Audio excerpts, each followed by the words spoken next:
The Accountant 2 is directed by Gavin O'Connor, director of Pride and Glory, Warrior, and the first Accountant film. Now, the first Accountant film, which I rewatched this week, focuses on Ben Affleck's character, Christian Wolff, as a forensic accountant for all kinds of criminal organizations. And one of the things this first film does really well is incorporating his daily struggles into the plot of the film. The first film is too long, the pacing doesn't quite work, and it struggles to sustain the intrigue after its first act. Its cold lighting and noisy look add to the procedural elements of it all, and I think, despite its flaws, it's still a good watch, even if it does take itself a bit seriously. Now, The Accountant 2 does not take itself seriously at all. This was a real surprise to me. This film is ridiculous, completely ridiculous, and it leans into the stranger side story beats and character interactions, and it's all the better for it.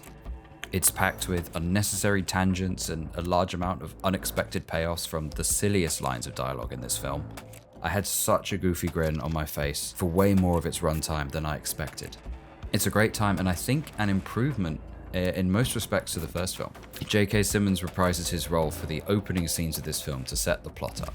And I will start with my major issues with this film. The plot is convoluted, messy, and almost too serious for the tone the film is ultimately going for. And when this film slows down for exposition scenes, it suspends the fun. And I think the film should have simplified its central story to allow us to focus more on the characters. Because I don't think it's a bad story, it's just not delivered in the right way. And even though this film is much lighter in tone than the first film, it sets up some surprisingly dark prospects in its final act.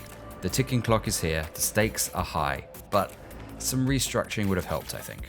Oddly, this film actually feels like a mix of the most recent action films, Novocaine, The Amateur, but it's more fun and consistent than both of them. There is action here, it's what you'd expect, it's satisfyingly shot, but not too over the top. The film clocks in just over 2 hours, and I don't really feel its length like I did in the first film. And it's because it thrives on its central characters, the two brothers and their relationship. Ben Affleck is great in this. It felt to me like he leaned into the character more than he did in the first film. I think he's having way more fun here.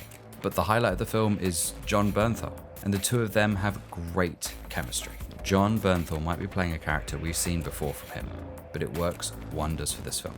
He is hilarious here. The dialogue between the two is really funny, and at times it feels like we are watching them rediscover their childhood. A childhood that we did spend a lot of time with in the first film, but not the fun parts. This film is much less about the numbers. Well, there's still enough taxes if that is what you're looking for, but it's about the human connection. And it's delivered in a really entertaining way. There's even some really great editing jokes in here. I love the use of slide transitions here, I'm a big fan. And the music as well, I think it works really well at building suspense and momentum, especially in the opening scene. I just spent a lot of this film pleasantly surprised. For fans of the first film, there is enough procedure here, but the first film is not essential to enjoy this. It's much more colourful than the first film, and not just in terms of its lighting. It feels like an evolution from James Bond to Lethal Weapon, and it's ended up being one of the best comedies of the year so far. This is not a film that's going to set the world on fire, but it's extremely solid and will certainly entertain you for 2 hours. And I've seen that we are now going to be getting a trilogy of these films, with the third film starting production soon. And I do think there's a lot of potential here. I'm feeling a very high 7 out of 10 on this. The cinema I saw this in had a pretty decent turnout and had a lot of laughter. It really is a good time, and sometimes the best movies are the ones that just make you laugh and offer up a few surprises. Anyway, that's all I have to say about this one, so thank you very much for watching.